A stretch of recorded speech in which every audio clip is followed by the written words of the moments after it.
سلامونه وخت مو په خیر دی. اجمل شاه فیسبوک باندې او یوټیوب چینل ته ښه راغلاست. افغانستان بنگلاديش ته ستره ماته ورکړه. افغان لوبډله له نړیوال جام وروسته سریلانکا سره لوبې لري. مهالویش یې هم اعلان شوی دی. نور جزئیات په همدې ویډیو کې وګورئ. یوټیوب چینل لایک او سبسکرایب کړئ. افغانستان بنگلاديش ته ستره ماته ورکړه. افغانستان کرکټ ملي لوبډلې لوبډل مشر محمد نبي زبردست توپ وهنه او چټک توپ اچونه فضل حق فاروقي غوره توپ اچونکو وکړه او بنگلاديش ته په 2 شپېتو منډو په ستر توپیر ماته ورکړه.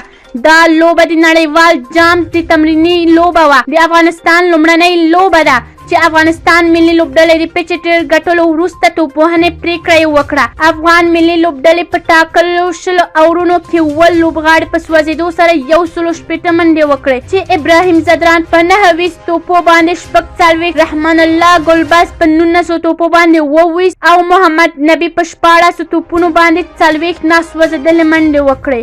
د بنگلاديش لپاره د هغوی لوبډل مشر شکیب الحسن په 4 اورونو کې 46 منډې ورکړې او 2 وکټې یې واخیستې.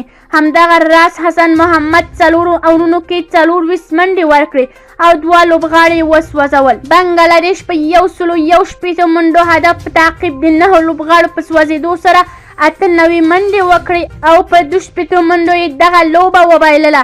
د افغانستان لپاره فضل حق فاروقي 3، فرید ملک 2، مجيب رحمان، محمد نبي او نوین الحق یوه وکټه واخیسته. افغان لوبډله له نړیوال جام وروسته سریلانکا سره لوبې لري. مهالویش دې هم اعلان شوی دی.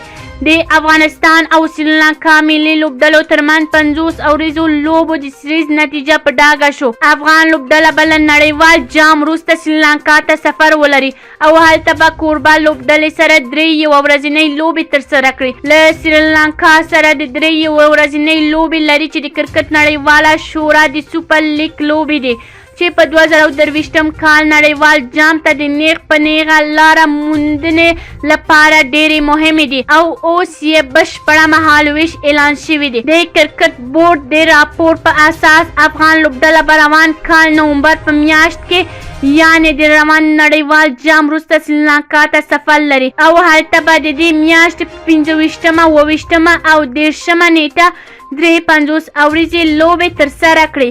کرکټ بورډ وایي یا د سیالۍ چې د مهالویش له مخې په 2022م کال کې په د فبروري میاشت کې پلان شوی وي. د افغان کرکټ لوبډلې تر اوسه د کرکټ نړیواله شورا په سوپر لیګ سیالیو کې 12 لوبې کړې دي چې 10 لوبې ګټلې دي او د نمرو په جدول کې وم ځای لري. افغانستان کرکټ ملي لوبډلې به سبا خپله 2مه تمریناتي لوبه کې سرسخت سیال پاکستان سره د لوبې میدان ته ښکته کیږي. نیټه د اکتوبر 19مه چهارشنبه او وخت هم سهار 8:30 بجې دي. که چیرې کوم نظر لرئ کومنټ کې شریک. یوټیوب چینل لایک او سبسکرایب